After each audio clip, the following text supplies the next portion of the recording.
మన ముకుందాలో Christmas and new year offer విఏపై ఫ్లాట్ 10% తగ్గింపు. వివరాలకి సంప్రదించండి. నమస్తే రమగారు. నమస్తే జయ. రమగారు, ముక్కోటి ఏకాదశి దగ్గరలోకి వచ్చేసాము. మరి ఆ రోజు యొక్క విశిష్టత, మనం ఏం చేయాలి, ఎట్లాగో స్వామివారిని ఎలా దర్శించుకోవాలి? ఉత్తర ద్వార దర్శనం చేస్తాం. ఈరోజు వైకుంఠ ద్వారాలు తెరిచుంటాయట. ఎవరెవరు స్వామిని ఈ రోజున దేవాలయ దర్శనం చేస్తారు, విష్ణువాలయాలు ఏ విష్ణువాలయాన్ని దర్శించినా కూడా మోక్షం వస్తుంది అని చెప్తారు. అంటే మళ్ళీ కార్తీక పురాణంలో లాగా ప్రశ్నలు ఉంటాయి, అప్పుడే వచ్చేస్తాయా, అలాగే వచ్చేస్తుందా, ఓసారి చూస్తే వచ్చేస్తుందా అని. ఓసారి చూస్తే రాదు, కానీ అవకాశం వస్తుంది. మనం ఒక ఊరు వెళ్ళాలి, బస్సు ఎక్కాలి. అవును, మీ ఇంట్లో ఉంటే బస్సు ఎక్కుతావు, నువ్వు బస్ స్టాండ్కి రావద్దు, రావాలిగా. బస్ బస్ స్టాండ్కి వస్తే 36 బస్సులు ఉంటాయి. ఏదో ఒక ఊరు వెళ్ళేందుకు ఒక మార్గం కనిపిస్తుంది, అంతేగా. అది అట్లా ఆలోచించాలి. అది ఈ అన్ని బస్సుల్లో ఏదో ఒక బస్సు నీది. నువ్వు మోక్ష ద్వారానికి బస్సు ఎక్కుతావా, ఇంకేదైనా పక్క ఊరికి బస్సు ఎక్కుతావా, అది వేరే కథ. మనకు కావాల్సినవి ఏవైనా. కర్మక్షయం జరుగుతుంది. మనం ఎన్నో రకాలు చేసుకొని ఉంటాం కదా, అవి తగ్గుతాయి, వాటిని ఖర్చు పెడతాం మనం. స్వామిని దర్శించడం వల్ల పుణ్యబలం పెరిగి కర్మక్షయం అవుతుంది, కర్మలు నశిస్తాయి. కాబట్టి తప్పకుండా ఈరోజు ఏకాదశి నాడు ఏం చెప్పబడిందో అది ఆచరించాలి. ఇప్పుడు ఏమిటి ఏకాదశి, ఏం చెప్పబడింది? ఏకాదశి అత్యంత విశేషమైన తిథి విశేషంగా చెప్తారు. తిథులు మనకి పాడ్యమి, ప్రతిపత్తు మొదలు పెట్టుకుని అమావాస్య తర్వాత వచ్చే తొలి రోజు నుంచి ప్రతిపత్తు అంటారు, లేదా పాడ్యం అంటారు. ఈ తొలి రోజు నుంచి 15 రోజుల పాటు వరుసగా తిథులు నడుస్తాయి, రోజుకొకటి. ఒక్కొక్కసారి ఆ తిథి చిన్నదవ్వచ్చు, ఒక్కో తిథి పెద్దదవ్వచ్చు. ప్రథమ తిథి మొదటి దాన్ని పాడ్యమి లేదా ప్రతిపత్తు, తర్వాత విధియ, తదియ, సవితి, పంచమి, షష్ఠి, సప్తమి, అష్టమి, నవమి, దశమి, ఏకాదశి. 10 రోజులు ఎట్లా ఉన్నా ఈ 11వ రోజు అత్యంత విశేషమైన రోజు చెప్తారు. ప్రతి తిథికి దాని విశేషం దానికి ఉంది. ప్రతి తిథికి ఈ తిథులన్నిట్లలో చతుర్దశి దాకా ఉన్న తిథులలో అత్యంత విశేషమైన తిథి, మనకి మోక్ష మార్గాన్ని చూపించేది ఏకాదశి. ఈ ఏకాదశి అనే తిథి స్వరూపము సాక్షాత్తు విష్ణువంశ సంభూత. విష్ణుమూర్తి మురాసురుడనే ఒక రాక్షసుడితోటి యుద్ధం చేసి, ఆ యుద్ధకాలంలో వాడెప్పటికీ మరణించకపోతే అతను జలాశయంలో దాక్కుంటే ఈయన ఒక గుహాంతర భాగంలో నిద్రించాడట, అలసిపోయి.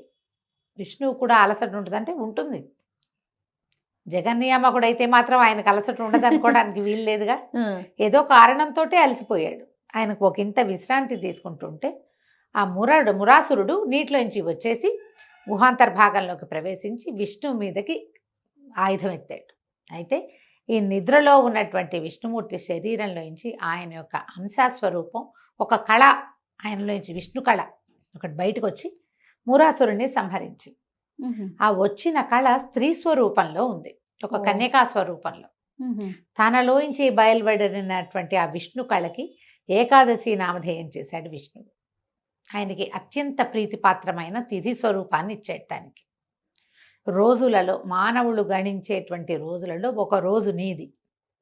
నీ రోజున నన్ను స్మరించిన వాడికి మోక్షం లభిస్తుంది, నీ రోజున నా కోసం ఉపవాసం చేసేవాడికి మోక్షం లభిస్తుంది, విష్ణు సాయుధ్యం లభిస్తుంది అని ప్రపంచం మొత్తానికి అవకాశం ఇచ్చాడు. ఈ ఏకాదశి నాడు ఉపవాసం చేయటం, పైగా ఈ తప్పించుకున్నటువంటి, మరణించినటువంటి మురాసురుడి యొక్క సహస్రాంశం ఒకటి ధాన్యంలో దాక్కుంది, బియ్యం అని చెప్తారు, అది వరి బియ్యంలో దాక్కున్నాడట. అందుకని ఏకాదశి నాడు ఎవరైతే బియ్యం తింటారో వాళ్ళల్లోకి తామసిక అంశ, ఈ ముర అంటే వాడెవడో ఒక వ్యక్తిగా చెప్పడానికి వీల్లేదు. ఈ రాజసిక తామస గుణాలు, వరిషడ్వర్గాలు మొదలైనటువంటి తామస శక్తులే మురాసురుడు. ఆ తమస్సు బియ్యంలో ఉంటుంది ఈ రోజున. ఇప్పుడు మనం ఎట్లా లెక్క పెట్టాము, చంద్రుడి తాలూకు 10 రోజులు, 11వ రోజు ఇది. చంద్రుడి కళ పెరిగిన 11వ రోజు. ఈ 11వ రోజు మనకి పంటలు పండటానికి కారణమే చంద్రుడు, సూర్యుడే కాదు, చంద్రకళ కూడా. చంద్రకళ కూడా పంటలు పండటానికి, ఆ మనకి వాతావరణంలో ఉండే తేమ శాతం చంద్రుడిది, తేమ, ఆ తడి, మాయిశ్చర్ చంద్రుడి వల్ల వస్తుంది. ఇప్పుడు ఈ చంద్రుడి కళలు పెరిగేటప్పుడు ఈ 11వ రోజు నాడు ఆయన వల్ల పుట్టేటువంటి ఈ ధాన్యాన్ని గనక తింటే మందత్వం కలుగుతుంది మానవులకి, బద్ధకం పెరుగుతుంది. అందుకేనా? బద్ధకమే తమస్సు, ఓ. నిద్ర అదంతా చీకటి కదా. అందుకని ఈ ఉపవాసం. ఒకరోజు మానేయి అని చెప్తారు. ఒక్కనాడు మనం అన్నం మానేస్తాం, ధాన్య సంబంధమైనవి ఏవి తినము. ఏం తినం, పప్పులు తినకూడదు, ఆ, ధాన్యం వరెన్నం తినకూడదు, ఆ, చిరుధాన్యాలు తృణధాన్యాలు నో, ఏమీ లేవు. ఆ. మర్నాడు తినేసరికల్లా నువ్వు మామూలు అవుతావు. ఓహో. ఈ ఒక రోజు తప్పించటానికి ఈ రోజును పెట్టారు. 10వ నాటికి దాంట్లో వచ్చేటువంటి ఆ ప్రత్యేకమైన తమస్సుని జయించటానికి మన ఏకాదశి నాడు ఏమి తినకండి, ద్వాదశి నాడు అన్నదానం చేస్తాం. మనము తింటాము, అందరికీ దానం ఇతరులకి చేస్తాం. భోజనం పెడతాం. ఇది మంచిది. ఇదంతా ఒక లెక్క ప్రకారం ఈక్వేషన్ ఏదో డిఫరెంట్ గా చూడండి లేదు. రమ్మగారు, మనము ఆరోగ్యపరంగా చాలా మంచిది ఫాస్టింగ్ ఉండాలనుకుంటాం. దీని వెనకాల ఆధ్యాత్మికత ఉంది, ఉంది, సైన్స్ ఉంది. సైన్స్ కూడా ఉంది. ఆ. అందుకని ఉపవాసం ఉండి దీనికి మళ్ళీ ఆ ఏకాదశి తాలూకు ముందు భాగమైనటువంటి దశమి నాటి రాత్రి కూడా అన్నభోజనం చేయకూడదు, ఉహు. ఫలహారమే చేయాలి. అదొకటి. ఏకాదశి నాడు 2 పూటలు 3 పూటలు, ద్వాదశి నాడు ఉదయం అన్నం భోజనం చేయటం, అందరికీ పెట్టడం. మళ్ళీ ద్వాదశి నాటి రాత్రి కూడా అన్నం తినకూడదు. మనని ఎన్ని పూటలు మాన్పించారు అన్నము? దశమి, ఏకాదశి 2, ద్వాదశి రాత్రి 4 పూటలు. ప్రతి 15 రోజులకు ఒకసారి 4 పూటలు నో అన్నము. ఇదే కాదు, పౌర్ణమి నాడు అన్నభోజనం లేదు, ఉహు. అమావాస్య నాడు అన్నభోజనం చేయకూడదు. పౌర్ణమి అమావాస్యలని మనం మర్చిపోయాము, ఏకాదశిని మాత్రం కొంచెం గట్టిగా పట్టుకున్నాం. వదల్లా. ఇంకా పౌర్ణమి తిథులు, పౌర్ణమిలో దీంట్లో సంక్రమణంలో సూర్య సంక్రమణ ఉంటుంది, అప్పుడు కూడా అన్నం తినకూడదు జయ. ఉహు. అది ఆ నియమం ఉంది. ఉపవాసం సంక్రమణాల్లో కూడా అన్నభోజనం చేయకూడదు. సంక్రమణాలు మెల్లిగా కలియుగ ప్రారంభంలో తగ్గిపోతే అమావాస్యలు పౌర్ణములు మెల్లిగా కాలం ఎక్కేసరికి పోయినాయి. ఇంకా ఏకాదశులు మిగిలిన్న కాలంలోనే, పుణ్యకాలంలోనే ఉన్నాం మనం. అవును, మన ముందు నాటికి ఏం చేస్తామో తెలియదు. ఏకాదశి చూసుకోవడం కూడా తెలియదు అవును. కదా. కాబట్టి గ్రహించవలసింది ఇది మనకి ఆరోగ్య రీత్యా మంచిది. చాలా మంచిది. అయితే ఈ రోజున వైకుంఠ ద్వారాలు తెరవబడతాయని, స్వామి అందరికీ దర్శనమిస్తాడని, 2 రాక్షసుల కోసం వైకుంఠ ద్వారం తెరవబడింది అని ఒక కథా విశేషం కూడా చెప్తారు. అయితే 3,000,000 దేవతలు స్వామివారిని దర్శించడానికి వచ్చారట, ఉహు. వస్తారు. అప్పుడు ఎప్పుడైతే మనం ఈ వైకుంఠ ద్వార దర్శనం దేవాలయాల్లో కూడా ఉత్తర ద్వార దర్శనం చేయిస్తారు. ఉత్తర ద్వారం మామూలుగా కొన్ని దేవాలయాల్లో కనపడుతుంది, చిన్న చిన్న దేవాలయాల్లో కనపడుతుంది. తిరుమల తిరుపతిలో ఉంది, భద్రాచలంలో ఉన్నది, కొన్ని ప్రత్యేక దేవాలయాల్లో కూడా వైకుంఠ ద్వారం ఉంటుంది. స్వామిని అక్కడ వేంచేపు చేయించి ఆ ద్వార దర్శనం చేయిస్తారు. తిరుమల తిరుపతిలో అయితే 10 రోజుల పాటు వైకుంఠ ద్వార దర్శనం, స్వామిని ఉత్తర ద్వార దర్శనమే చేస్తాం. పైగా ఇది ధనుర్మాస పుణ్యకాలం, ధనుర్మాసము. అవును. ఈ ధనుస్సులో ఇది ఎలా చూడు, ధనుస్సు నుంచి మన మకరం వరకు మధ్య నడిచే మార్గంలో మధ్యలో వచ్చింది. ఉమ్. మార్గళిలో, మార్గశీర్షం కదా ఇది. అవును. ఈ దారి ఏమిటి? దేవతల తాలూకు తెల్లవారుచాము. ఇది ఉమ్. ధనుర్మాసము, దేవతల యొక్క తెల్లవారుచాము.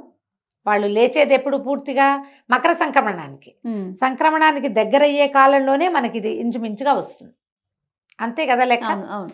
సో ఈ కాలంలో మనం ఏదైనా దేవాలయ దర్శనం, విష్ణువాలయంలో స్వామిని వేంచేపు చేయించబడినటువంటి అర్చామూర్తిని కాకపోయినా మూలవర్లు కాకపోతే ఉత్సవర్లని దర్శనం చేసుకుంటాం కదా. పిచ్చిగా జనం ఉంటారు దేవాలయాల్లో విపరీతంగా.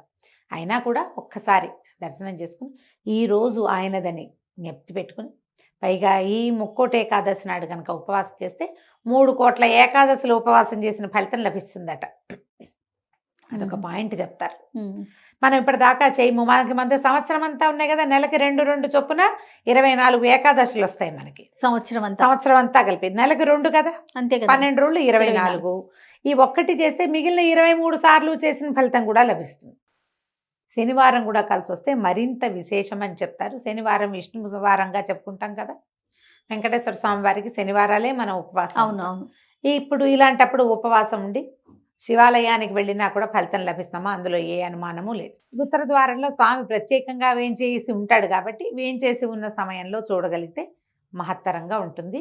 అన్నము వద్దు, తద్భిన్నమైనవి అన్నం వాడకుండా, బియ్యం వాడకుండా చేసే ఏ ఏదైనా పదార్థమైనా తినచ్చు.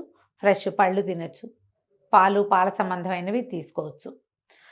జబ్బుగా ఉన్నవాళ్ళు, అనారోగ్యస్తులు, పెద్దవాళ్ళు, గర్భిణీ గర్భవతులు వీళ్ళు ఉండకపోవటమే మంచిది. భగవద్ ధ్యానం చేసుకోండి. ఉపవాసం అంటే భగవంతుని సమీప వసనము, అక్కడ నివసించటము. ఆహారం మానేసే కాదు, మిగతా ఆహారం అవసరమైందని తీసుకున్నా ఈ రోజున దుర్భాషలాడటము, కొట్లాడటము, పోట్లాడటము, అనవసరమైన పనులు చేయటము, ఏవైనా చేయకూడనివి. ఇందులో మన ఏం చెప్తారంటే దాంపత్యంలో పాల్గొనకూడదు, బ్రహ్మచర్యంలో ఉండాలి, అవన్నీ నియమాలు ఉన్నాయి. మనం నియమం పూర్తిగా ఏకాదశి ఉపవాసం ఉంటే ఈ నియమం పాటించడం, లేదా కనీసం ఒక దేవాలయ దర్శనం చేసుకోవటం, విష్ణునామ సంకీర్తన చేసుకోవటం, విష్ణు సహస్రనామాన్ని చదువుకోవటం. ఈరోజు గీతా జయంతి కూడా అని చెప్తారు. ఈ రోజునే ఇదే రోజున హాలాహలము అమృతము రెండు పుట్టినాయి సముద్రంలోంచి అని చెప్తారు. ఉదయకాలంలో హాలాహలం పుడితే ఆయన శివుడు స్వీకరించాడు, సాయంకాలం వేళ అమృతం పుట్టింది. ఇది ఒక కథ. కథనాలు బోల్డ్ అని ఉంటాయి అంతే కదా. కదండి. అక్కడి నుంచి ఈ రోజునే గీతా బోధ చేశాడు. భగవద్గీత బోధింపబడిన రోజు యుద్ధం మొదలు పెట్టారు అని చెప్తారు. కాబట్టి గీతా జయంతి కూడా మనం జరుపుకోవచ్చు. భగవద్గీత చదువుకోవచ్చు, భాగవతం చదువుకోవచ్చు, రామాయణం చదువుకోవచ్చు.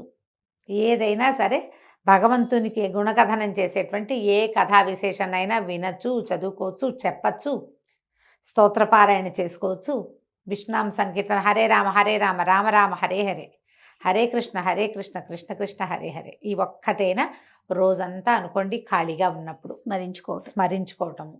అవకాశం ఉన్నవాళ్ళు ఉపవాసం ఉండొచ్చు, భగవద్ దర్శనం చేసుకోవచ్చు. తప్పకుండా రమ్మగారు. నమస్తే. నమస్తే జయ.